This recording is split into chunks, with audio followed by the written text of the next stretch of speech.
Oui, c'était une semaine remplie de belles émotions. Et c'est sûr que les Olympiques, c'est un tournoi spécial. J'ai parlé à certains d'entre vous avant ma compétition aux Jeux olympiques. Puis à quel point je disais que c'était important pour moi de d'abord essayer de faire un bon tournoi olympique, de vivre des belles émotions là-bas avant de venir ici. Puis j'ai été servi, j'ai eu ce que je voulais, pas jusqu'au bout dans le tournoi de simple, mais en tout cas, vraiment un beau parcours dont je suis fier. Puis je suis fier d'avoir contribué, c'est ça, à la réussite de l'équipe canadienne là, au jeu. Donc, beaucoup de fierté en revenant ici à Montréal. Puis en plus, c'est bien de. J'aurais pu être ailleurs dans le monde, mais de revenir tout de suite à Montréal après les Jeux olympiques, c'est super. Ouais. Bonjour Félix. Bonjour.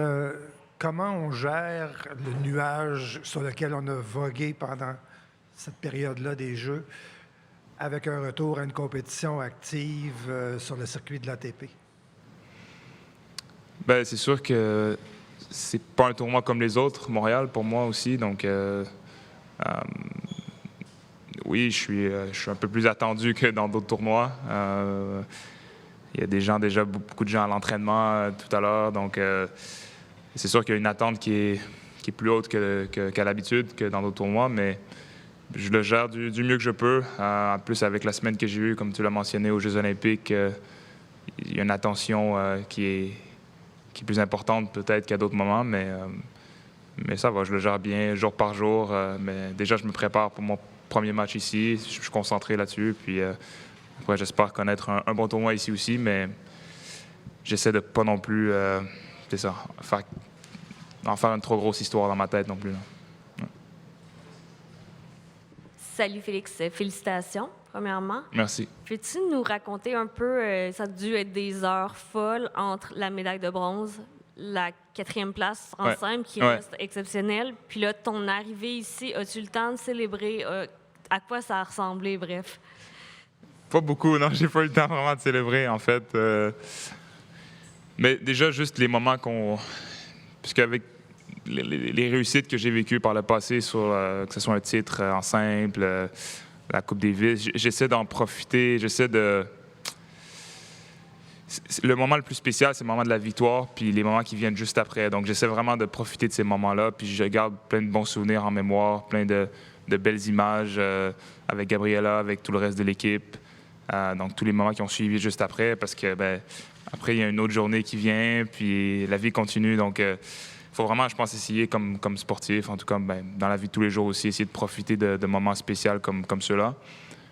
Puis c'est ce que j'ai fait. J'ai essayé de me remobiliser pour le match de la 3e place en simple. J'ai été pas loin. Il m'a manqué un peu d'énergie, un peu de justesse dans mon niveau de jeu à la fin. Mais bravo à lui qui connaissait un tournoi magnifique aussi. Donc, je reste fier, même si ça, c'était pas la fin rêvée absolue. Ça aurait été une médaille d'or, mais d'être en demi-finale des Jeux olympiques, finir 4e, c'est malgré tout un très bel accomplissement pour moi. Donc, j'en reste fier. Félix, ici. Benoît de RDS. Victoire contre Medvedev, ta première en 8 affrontements contre lui. Battre Ruud également sur terre battue. À quel point tu peux bâtir là-dessus aussi, en plus de la médaille de bronze à l'aube de ce tournoi ici à Montréal? Oui, c'est des victoires qui m'ont fait beaucoup de bien pour de concrétiser sur des joueurs comme ça sur lesquels j'ai eu du mal dans le passé, Medvedev notamment. Donc, j'ai toujours cru qu'avec le temps, en étant patient, en travaillant bien, en essayant de m'améliorer, qu'un jour, des victoires comme ça viendraient. Donc, non, il y a beaucoup de bonnes choses. Puis, c'est sûr que c'est ça, au fond de moi, je pense toujours que je peux le faire, mais de le concrétiser dans un tournoi aussi important aussi, ça m'amène beaucoup de confiance. Donc, j'espère que je vais pouvoir continuer de cette façon-là dans les tournois qui sont à venir. Allô, Félix, Guillaume Lefrançois de la presse. Tu parlais de tes derniers jours. Est-ce que tu as réussi à avoir du sommeil adéquat malgré tout dans les circonstances? Puis, dans le fond, est-ce que tu arrives un peu vidé, là, si on veut, émotionnellement ici? Ou est-ce que le fait de jouer à la maison, ça fournit de l'adrénaline pour passer à travers? Là? Je ne dirais pas du sommeil adéquat. Non. Déjà, hier, un vol qui a été retardé. Donc, je suis arrivé au milieu de la nuit ici. Donc, non, j'ai pas dormi énormément ces derniers jours. Mais je pense que de venir à Montréal, ça me donne beaucoup d'énergie, en fait, pour répondre exactement à ta question. Plus qu'une pression ou qu'une... c'est ça, en fait, plus que ça me prenne de l'énergie, ça m'en donne. Je suis très motivé. Tout à l'heure, j'ai pas pu m'entraîner beaucoup avec la pluie, mais de voir tout le monde qui est présent, ça me fait du bien. Ça me donne le sourire au visage. Donc, j'espère pouvoir pousser encore un peu. Puis, il va y avoir du temps plus tard dans la saison pour se reposer. Mais là, c'est le moment de continuer à bien jouer. Puis, je suis très motivé pour cette semaine. En fait, j'ai terminé le match. On était samedi soir.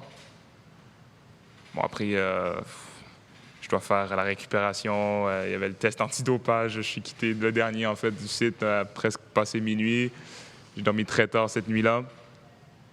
Après, le lendemain, j'avais quelques trucs à faire à Paris avant de quitter. J'avais un vol à 19h qui finalement est parti à 21h. Bref, je suis arrivé ici presque à 11h, minuit. J'ai quitté l'aéroport.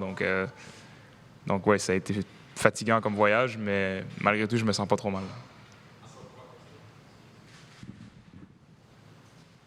Allô, Félix. Qu'est-ce qui a été un déclic ou peut-être une raison qui t'a mené à ta belle poussée aux Jeux olympiques? As-tu été capable d'identifier cette raison-là? Puis comment tu fais pour la reproduire là, de tournoi en tournoi pour que ta saison prenne vraiment l'envol que tu souhaites? Je dirais que ça a commencé quand même après le tournoi de Miami. Je suis revenu à l'entraînement sur terre battue, puis j'ai senti on a vraiment trouvé des choses à l'entraînement qui fonctionnaient, des ajustements techniques. J'ai recommencé à mieux servir comme je l'ai fait par le passé. Puis de tournoi en tournoi, je sentais que je jouais bien. Puis malheureusement, des fois, il y a des matchs qui ne jouent à pas grand-chose, qu'on perd. Puis tu dis, c'est dommage parce que c'est des matchs qui peuvent faire la différence, qui peuvent... je sais pas, tu perds un match en quart de finale, puis tu dis... Finalement, l'adversaire contre qui tu as perdu se retrouve en finale, tu dis, ça aurait pu faire la différence. Donc, je crois que j'étais quand même sur une bonne voie depuis plusieurs semaines maintenant, plusieurs mois. Mais j'ai réussi à concrétiser là, aux Jeux olympiques. Mais j'ai quand même trouvé... non, mentalement, j'ai trouvé un bon compromis entre l'envie, les bonnes émotions d'être sur le terrain, mais aussi un calme puis une sérénité dans les moments un peu difficiles d'un match. Donc, quand je trouve un bon état d'esprit comme celui-là, puis qu'en plus, je joue bien avec mes qualités, que je sers bien, que je bouge bien sur le terrain, c'est là que je connais mes meilleurs moments de tennis. Donc, j'ai trouvé ce bon équilibre là, aux Jeux olympiques. Bonjour Félix, Mathieu Prost pour Radio-Canada. Est-ce qu'avec justement ces bons résultats, la qualité du tennis que tu proposes depuis plusieurs mois, est-ce que tu revois un peu à la hausse tes ambitions d'ici la fin de l'année, par exemple au classement? Est-ce que tu dis, OK, il y a peut-être un stade que je peux encore franchir? Oui, bien... D'ailleurs, c'est dommage qu'il n'y ait pas de points aux Jeux olympiques. Ça aurait fait un peu de bien. Donc, mais c'est comme ça pour tous les joueurs aussi. Donc, ça, c'est pas un problème. De toute façon, je pense que le classement reflète le niveau que tu produis. Tu sais, à la fin de l'année, le classement est fait sur 52 semaines. Donc, il y a des moments où il y a des défaites crève-cœur, des défaites difficiles. Mais sur une année, si je joue bien, si je continue à rester en forme physiquement, normalement, mon classement va refléter la place que je mérite parmi les autres. Donc, non, mais mes ambitions restent toujours les mêmes. Je rêve toujours d'être le meilleur joueur possible. J'ai jamais descendu mes standards, même avec les moments difficiles que j'ai vécus par rapport à moi-même. Je mets beaucoup d'efforts. Toute l'équipe avec qui je travaille donne tout ce qu'ils peuvent. Donc, par respect pour nous-mêmes, on met toujours les standards les plus hauts. Puis c'est pas quelque chose qui a changé avec les années. Donc, je vais continuer comme ça, puis on va voir où ça va me mener. Mais je pense que je peux finir l'année encore plus haut que je le suis en ce moment-là.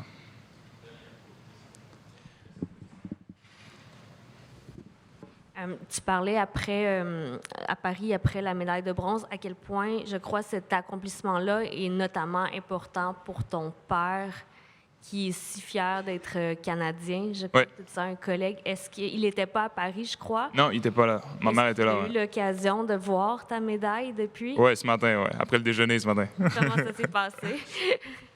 C'est bien. Mon père, c'est pas quelqu'un qui montre, pour ceux qui le connaissent un peu, beaucoup d'émotions. Peut-être un jour, on va voir plus d'émotions de sa part, mais c'est pas. Mais je pense qu'à l'intérieur, oui, je sais qu'il est très fier. Puis surtout, oui, dans des compétitions comme celle-là, la Coupe Davis aussi, on était, lui et moi, très fiers, puisque on en parlait, c'est ça, un peu à Paris, tu sais, ce que ça signifie pour nous de jouer pour le Canada, pour Gabriela et moi. Mon père, un pays qui l'a accueilli, tu sais, lui, il a vu une autre réalité dans son enfance que moi, j'ai pas eu. J'ai eu une bien meilleure chance que lui. Donc, il est toujours très fier de voir que je peux représenter le pays dans mon sport, que je donne tout pour essayer de représenter le pays en jouant bien, en gagnant, mais aussi en faisant les choses, je dirais, de la bonne façon ou de la façon dont lui voit les choses. Donc, il était très fier. Puis c'est vrai que de voir la médaille en personne, c'est pas comme à la télé. Donc, c'est sûr qu'il y avait le sourire au visage. Là.